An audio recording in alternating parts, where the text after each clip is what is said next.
here from Make Your Mind Up. In the next mindset study video, we're going to be having a look at how our memory works.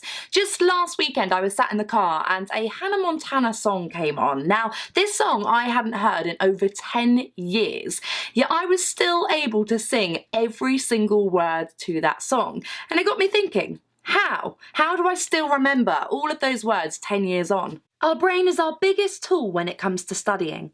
And understanding how our memory works can help us study smarter, so we can learn new information easier. Memory is essentially our capacity for storing and retrieving information, and there are three processes involved. Encoding, the process of turning information from our environment into memory, storage, permanently storing them, and retrieval, being able to access the information later on.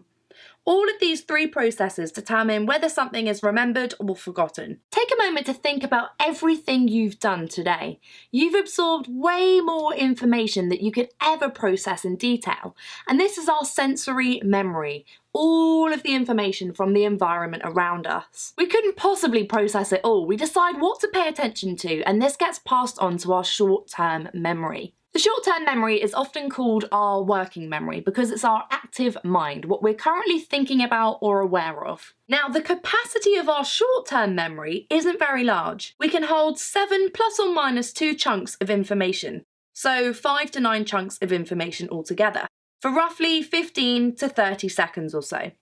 Fun fact, this is why phone numbers started out with just 7 numbers, as it was believed to be the capacity of numbers people could remember without getting confused. We can, however, hold pieces of information in our short-term memory for longer by rehearsing it. So when people repeat a new phone number over and over to themselves, they're rehearsing it to keep it in their short-term memory.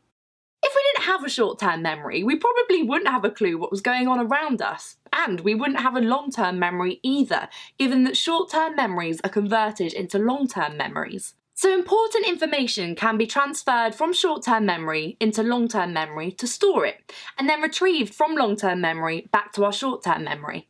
Think of it like standing on a bridge over a motorway. It's a two-way system. Short-term memories going into long-term memory to be stored, and long-term memories being retrieved out into the short-term memory. Long-term memory is almost like clicking the save button on your computer. Well, unfortunately our memory isn't quite as foolproof as that. It doesn't work perfectly all the time, but you can store unlimited information, and once it's there, it's believed to stay our entire lives. This explains the Hannah Montana situation. The pathway to that information may not be very strong because I haven't used it in years, but it's still there, somewhere. The more we retrieve and use information, the better and easier we remember it. And this goes back to our neuroplasticity video, talking all about our brain's ability to mould and adapt to changing situations. So the more we use a pathway in our brain to retrieve a piece of information, the easier it will become for us to do it again and again in the future. Considering just how many memories we have, they have to be organised. Think of Sherlock's mind palace, thousands, well, millions of chunks of information organised in sections. Imagine opening your textbook and it wasn't organised by section, chapter or page, and it had no table of contents. The information you're looking for is in there, but we'll have real trouble finding and retrieving it.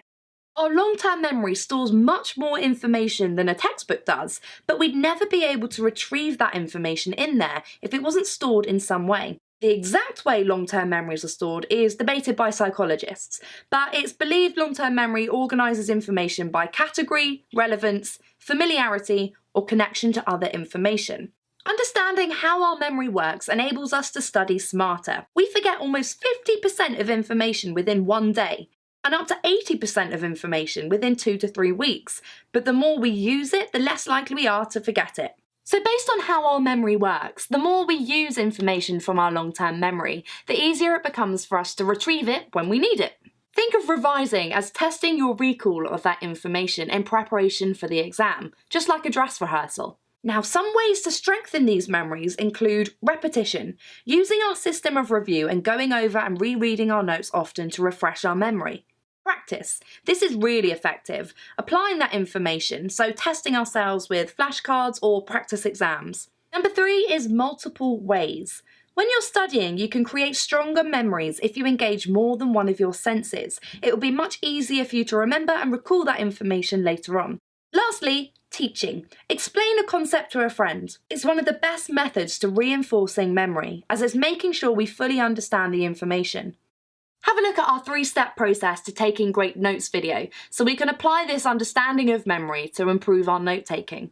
As always, thanks for watching, and if you enjoyed the video, give it a thumbs up and hit that red button to subscribe. Coming soon, we'll be launching our Make Your Mind Up portal with lots more exclusive content and an app to help boost mindset and build mental strength wherever you go.